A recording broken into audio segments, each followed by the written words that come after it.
G'day folks, it's Rob here. Just wanted to shoot a quick clip to bring you up to speed on a few things. First off though, I would like to wish you all a very happy Christmas for 2019 if you celebrate. And for you folks who don't celebrate Christmas, hope you have a corker over Wednesday. Today's clip is pretty much just going to be bringing you up to speed, looking at where I'm up to with the aquaponics down the back here as I'm pulling it to pieces, and also give you a bit of a gander at the new system as it's being built. And I thought we'd finish off with a little bit of a Christmas spud harvest so I can get them upstairs so Kira can make some potato salad for tomorrow, which is Christmas Day for us. So I'll stop nattering on, I'll flip the camera around and I'll show you where I'm up to with the aquaponics. Whoops, and I just hit the mic cable, sorry folks. So down here in the old aquaponics, we've got a grow bed that's been offline for well over a year now. I've decided to move this media first into the new system, mainly because I know there's going to be no slug eggs in here. I do know we have slugs over in the other grow beds. So my thought was to flood the media, just to move any ants or any slugs on them that may be hiding in here.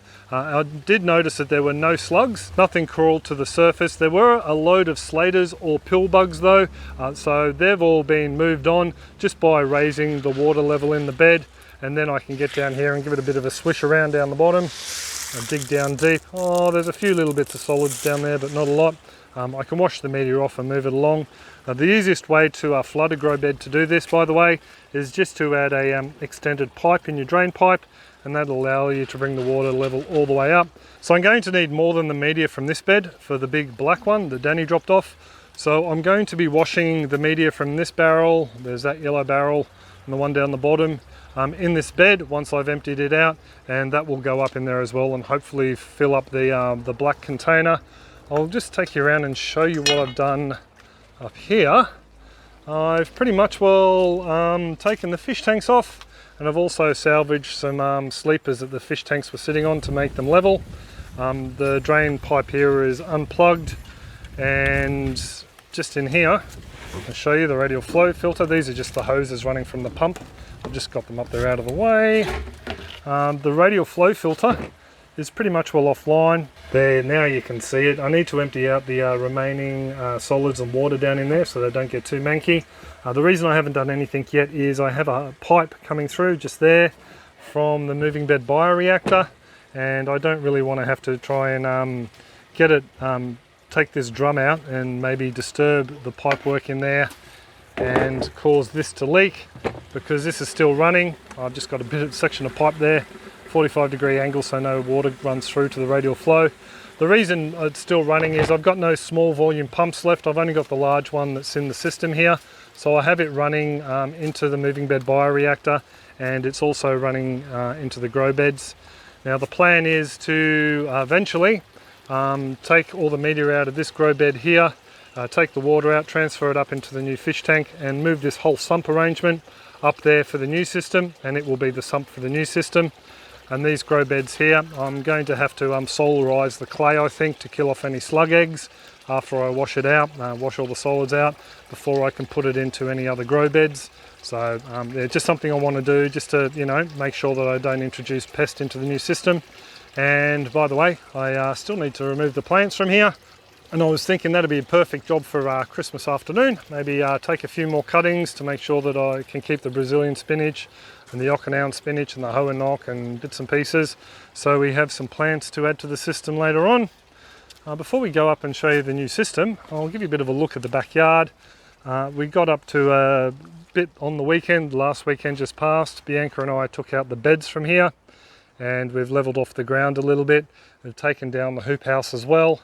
And the idea is to move a lot of this infrastructure from here over to under the hoop house where the aquaponics is, so then we can get earth moving equipment in here and sort out the terrace that we want down the back. And then yeah, we can hook into setting up the chicken pen and all that sort of thing. But they're plans for down the track at the moment. More importantly, I need to set up the aquaponics, which I've started to do up the house here. I've just created a little bit of a paver pad. Bianca leveled this out the other day and we popped some weed mat underneath it, and we're using pavers salvaged from between the garden beds down the back, and that's just to create a nice flat surface. And because this isn't going to be a permanent feature, this will be coming out in about 18 months time and there will be grass here. We decided to use the sleepers that were underneath the fish tanks in the existing aquaponics system, just to make sure the ground was nice and level. So this grow bed here we got from Danny, yeah, will be set up correctly. What I do want, there's a bit of a drain hole down this end here. What I do want, if anything, is a bit of a lean towards the drain, but I'm pretty happy. It's fairly level as it is at the moment. So this little flower pot with the bottom cut out of it is just to guard the drain area, because I need a couple of drain fittings from the bed that I'm cleaning out at the moment. So this will just stop any of the clay from coming in here and give me a clean work area to plumb up the I don't know if it's going to be a bell siphon or just a straight drain yet, and then it can flow down into the sump tank. And that's another thing I need to suss out first, how high the sump tank is going to be before I put the final plumbing on that. I'm using one of the old just tripping over a bag here. I'm using the old fish tank from the current aquaponics system that's been taken out. It will be the fish tank, just sitting pretty much well just here, and in front of that we'll have a radial flow settler. I might have a finer solids filter and a little bit of a biofilter yet. We'll just wait and see what the stocking density is, and then there'll be the sump tank with an IBC grow bed on the top. So I was hoping to show you a little bit more today, but we've just had so many jobs crop up that I had to tackle them first before I could hook into this. But yeah, so that's the plans for the aquaponics. Just excuse my washing there. That's the plans for the aquaponics as it stands at the moment. I will be doing a bit of a walkthrough clip, just showing you how the whole system goes together in the new year. I'm gonna have a couple of weeks off, and then give you a bit of a look at how it all goes together, and hopefully we may even have some fish in there. We'll just have to wait and see how fast I can get it knocked off. So yeah, keep an eye out for that if you're interested to see how she's all going to go together. For now, I think we might do a little bit of a harvest of these potatoes so Kira can start making the salads for tomorrow. So here we go, folks. We've got 4 pouches of random supermarket potatoes. This first one over here grew a little bit and then just died off, so I don't think we're going to find anything in that. We'll harvest it first. This one over here, she died off about a week ago, and then we have these 2 remaining pouches here that are still growing. Now, as for variety, no idea, but I can tell you that 1 potato went into each of these pouches in the last week in August. So it's been about 15 to 17 weeks or so, just at a guess, which is, you know, normally about what we can expect in our climate, 15 to 20 weeks for spuds. So what we might do is we'll do the dud. Oh, sorry, camera. We'll do the dud pouch first. I'm not holding out any hope that we get anything from this one. I think it probably just picked up a little bit of a disease or something, or maybe I overwatered it. And yeah, there's absolutely nothing in there whatsoever. So can't even feel the original spud. So a little bit of a disappointment, but you get that. And yeah, as I said, not seed potatoes at all. They're just straight from the supermarket. So as for soil blend for these guys, well, I just went really basic. Oh, there's a spud. I just used just whatever came out of the potting mix bag. It's just the Searles, what do they call it? The premium potting mix. And, oh, there's a little rotten potato. Yeah, mainly because in the past people have suggested I've over-fertilised my potatoes. So I thought I'd take it easy on them. I don't know if that's coming out in the foam, but I think I've got some mealybugs in there. So give them a bit of a squash. So I've got a couple of small spuds. So these guys here, even though they've been in for the 15 to 20 weeks, they went in in August, which is a little bit late. I think a lot of the slow growth on our potatoes in the past have been because I've grown them through the warmer periods. Really should grow them through our winter here.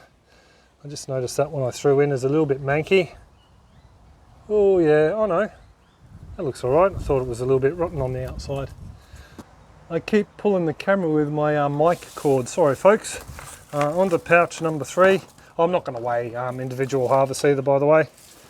So, and this one here looks like there's a slightly larger spuds. Or at least one anyway. Oh, there we go. So a large one, a couple of small ones. Some more tiny ones. Oh, I see what's there. I thought there was something manky with these spuds, but these must be growing right down the base where there's still a little bit of moisture from the trail I was watering these guys with. So again, not a huge harvest. Last pouch.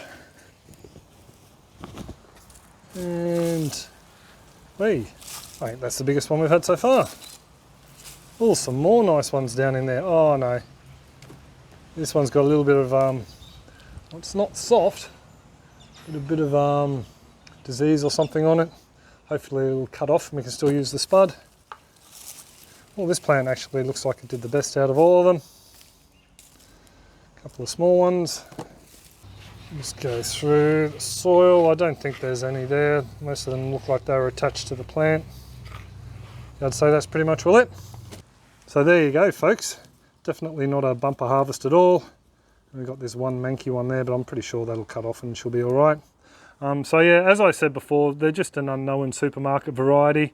For all I know, they're meant to be grown in a cooler region, not the subtropics like here. I mean, we've had a lot of days 100 degrees or over, which is 38 degrees Celsius or over. So the plants have just been knocked around left, right and centre. We'd only been in for a little while when I planted these guys, and I really just wanted to get some plants in the ground. So the logic was throw a couple in that had some eyes on them and see how they go. And well, we've got enough for a potato salad for a Christmas lunch anyway. So don't forget, I will be posting that clip on the rest of this build, how I attach this to a sump tank and fish tank and filters and whatnot in early 2020. So if you haven't subscribed already, hit that little subscribe button down there and then smash the bell icon, and YouTube will send you an update once that build clip is posted to the channel.